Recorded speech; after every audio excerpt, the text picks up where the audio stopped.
الله الرحمن الرحیم علم الصیغه اردو سبق نمبر دا 75 صفحه نمبر 93 در مضاعف مصنف رحمت الله علیه دي جنا دي مضاعف ولدا کم قواعد دي او دي ولکم خبر دي ټول ته تفصیلا خای مختی فصل سوم جو دو قسم پر مشتمل ہے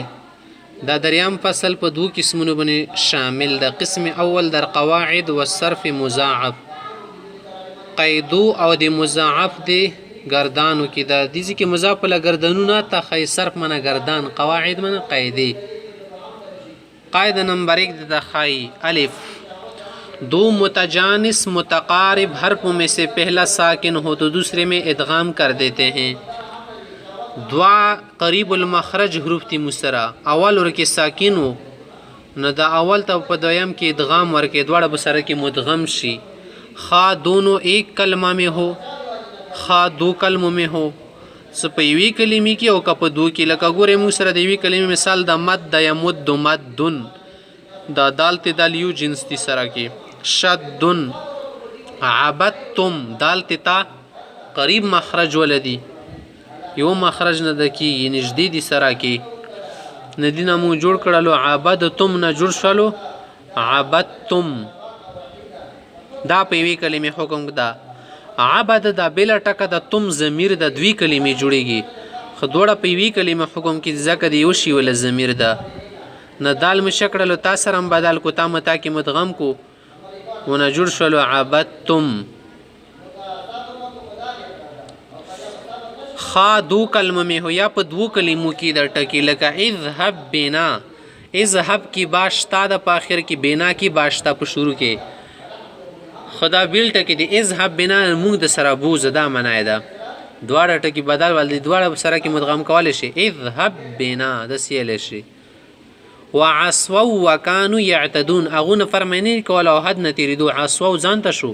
کان یعتدون ذات شو عصوا کې اخر کې واو دا وکانو کې واو دا اتب د پاره دواړه سره کې مدغم کې ونه جوړ شي عصوا وكانوا لیکن پہلا اگر مد ہو تو ادغام کरेंगे ادغام نہ کरेंगे کبیا اول مونږ سره مداوی واو نه بیا به ادغام نه کوي لکه فی یومن اوس فی یومن نشي ویل دلته کې کما یاد ده مد ځکه د سدینه مخکې زیر راغله ده دا خود وشو قاعده نمبر 2 اگر ایک کلمہ میں دونوں متحرک ہو اور مقابل اول بھی متحرک دو متحرک ټکی دی آغا مخکنا چکم ٹکا داغا متحرک دا تو اول کو ساکن کر کے دوسرے میں ادغام کر دیتے ہیں اول بمو ساکن کو دویم کی بھی ادغام کو لکا کسے مد دا اصل کیوں مد دا جڑ بشی مد دا بیا مد دا فر اصل کیوں فر را بیونا فرم کو مگر شرط یہ ہدار کی شرط کی اسم متحرک العین نہ ہو کا اسم رغل اغا بدی مان زوی کم دا یعنی عین دا بو متحرک نے لکا شرارن دینا تدسی نشل شرن سرورن نشل سرورن زکه دلته کې را خپل متحرک ده بل را متحرک عین په ظاهر غلی ده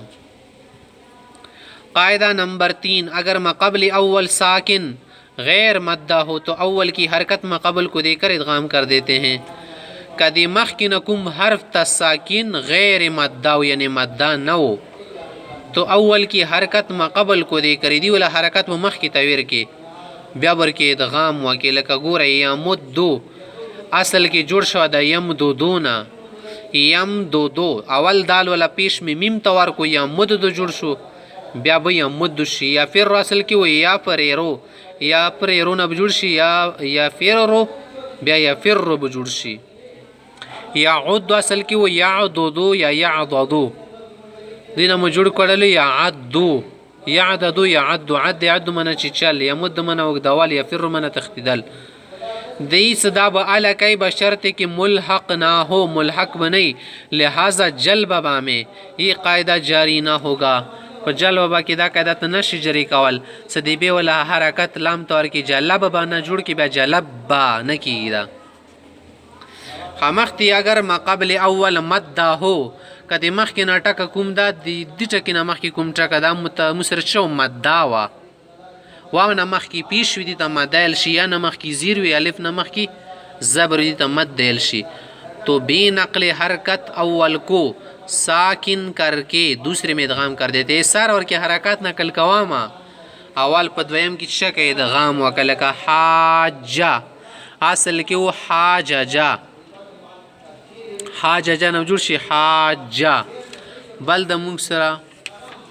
دا څلور قاعدې شولې بس موږ سره بل د موږ سره مودا اصل کې موددا موددا اول دال بسکین شي بلکې مدغم شي موددا نه مودا به جوړ شي نو والا قاعده موږ سره دا بیان شکه دوه متحرک حروف یوال ساکین دویم کې مدغم کله کثیر شولو مد شد و غیر شد مد عسو وکانو په کلمې کې کدو کې دویمه قاعده ده کوي کلمې کې دوه متحرک او د مخ کې ناټکا متحرک ته کوم دینه مخ کې ناوال به ساکن کې دویم کې مدغم کې شر ده سمانز به متحرک نه نه عین کلمه لکه شررن سررن دي کې نه کېږي مد فر کې شوی دریم نمبر قاعده ده کده ما قبل اول ساکنی خو غیر مد وي ندی ولا حرکات مخ کې تیر کې غنه بعد اقامه کې لکه یا مد دا یا مد دا اصل کې جوړ شوی یم دودونه خو ملحق بنئ که ملحقی بر کې قاعده نه چل کېږي که مخ کې ولا کوم هر تا مد داو نصر ور کې حرکت نقل کوامه بی دی نقل حرکت ادغام ور کې کولی شي